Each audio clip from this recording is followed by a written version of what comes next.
بسم اللہ الرحمن الرحیم۔ السلام علیکم ورحمۃ اللہ۔ عدلیہ کے محاذ پر اس وقت بہت بڑی لڑائی ہو رہی ہے، جہاں پر سپریم کورٹ پاکستان میں چیف جسٹس یا آفریدی کو اندر سے مزاحمت کا سامنا ہے، بغاوت کا سامنا ہے، اور جسٹس منصور علی شاہ، جسٹس اطہر من اللہ، جسٹس منیب اختر، جسٹس عائشہ ملک جیسے ججز جو کہ اپنے حلف کی پاسداری کرنے والے ہیں، آئین اور قانون کے مطابق فیصلے کرنے والے ہیں، وہ جہاں پر اس معاملے کے اوپر ڈٹ چکے ہیں کہ ہم نے ہر صورت میں آئین کے اوپر عمل درآمد کرنا ہے، آئین کے مطابق چلنا ہے، آئین کے مطابق کام کرنا ہے، وہاں اب لڑائی جو ہے وہ اسلام آباد ہائی کورٹ کے اندر بھی آ چکی ہے۔ دیکھیں، اب یہ جتنی مرضی کوشش کر لے،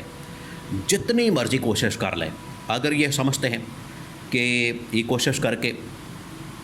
یہ جو لڑائیاں ہیں یا یہ جو عدلیہ کے نظام کے اندر ان لوگوں نے خود بیج بویا ہے مزاحمت کا، بغاوت کا، اندر مسائل کا، اب یہ اس کو ختم نہیں کر سکتے۔ انہوں نے خود بیج بویا، اور بیج کس طرح سے بویا ہے؟ 26ویں آئینی ترمیم کر کے۔ یہ ہے اصل میں وہ جڑ، یہ ہے روٹ کاز، یہ ہے وہ بیج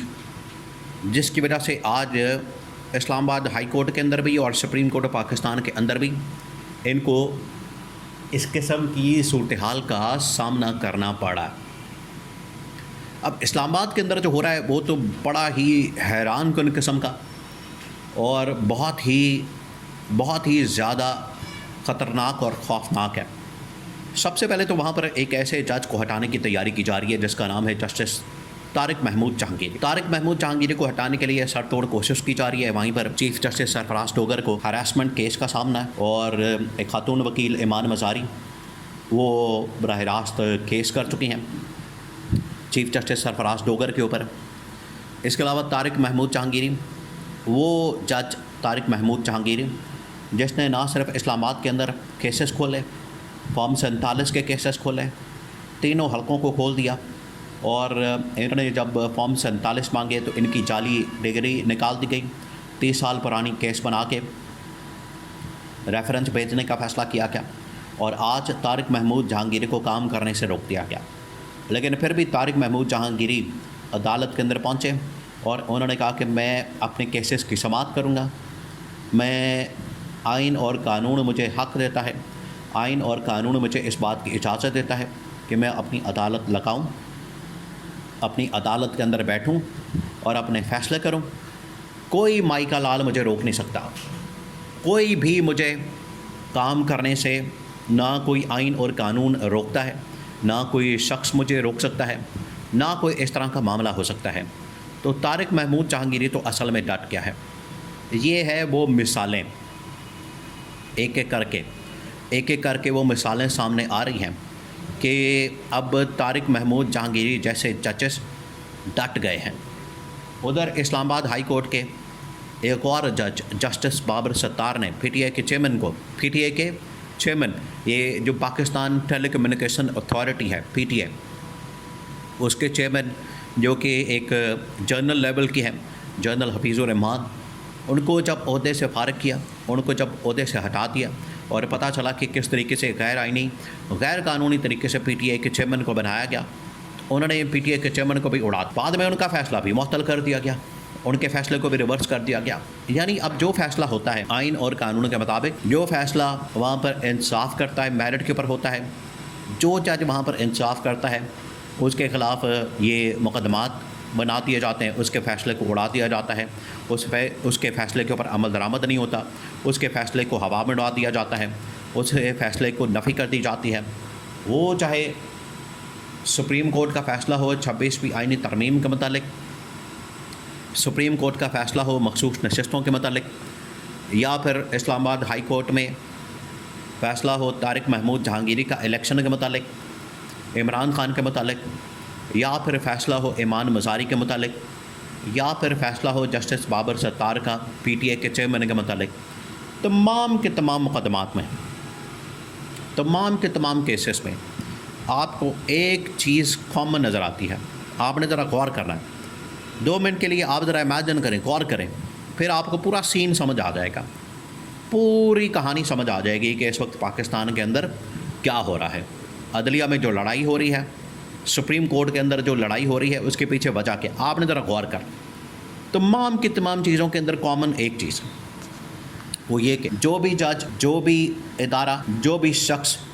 عمران خان یا پی ٹی آئی کو سپورٹ کرتا ہے، عمران خان یا عمران خان کی جماعت کو سپورٹ کرتا ہے، اس کو انتقامی کارروائی کا نشانہ بنایا جاتا ہے، اس کو پولیٹیکل وکٹمائزیشن کا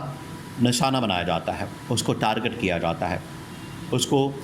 پولیٹیکلی وکٹمائز کیا جاتا ہے، یا پھر اس کو ٹارچر کیا جاتا ہے، یا پھر اس کے اوپر مقدمات بنائے جاتے ہیں، یا اس کو نوکری سے نکال دیا جاتا ہے، یا اس کو گھر بھیج دیا جاتا ہے، یا اس کے خلاف مقدمات بنا دیے جاتے ہیں، یا اس کے خلاف کیسز بنا دیے جاتے ہیں، یا اس کی جاسوسی بڑھا دی جاتی ہے، اس کی سرویلنس بڑھا دی جاتی ہے، یا اس طرح کی چیزیں کی جاتی ہیں۔ تو یہ تمام کی تمام چیزیں ثابت کرتی ہیں کہ جو شخص بھی عمران خان کو انصاف دے گا، جو شخص بھی عمران خان اور پی ٹی آئی کو انصاف دے گا، اس کو پکڑ کے تو یہ لوگ اس طرح سے نشانہ بنائیں گے۔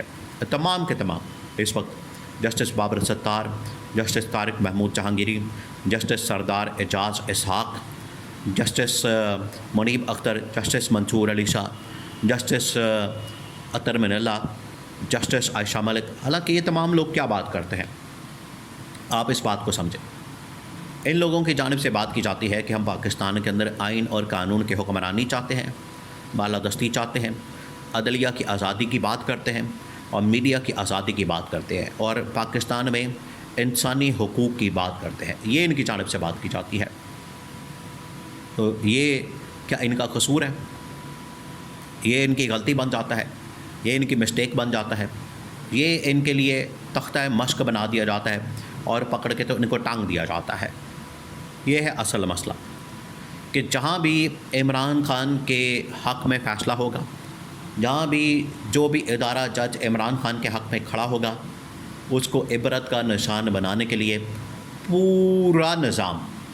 سر توڑ کوشش شروع کر دیتا ہے کہ اس کو نہیں بخشنا، اس کو نہیں چھوڑنا۔ آج طارق محمود جہانگیری سے لے کر جسٹس بابر ستار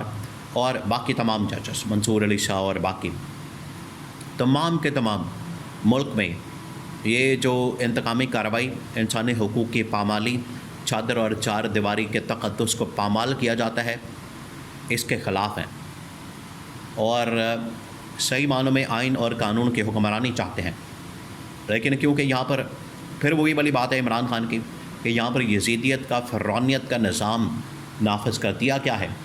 تو جو بھی اس نظام کو چیلنج کرتا ہے اس کو اس قسم کی مشکلات کا سامنا کرنا پڑتا ہے۔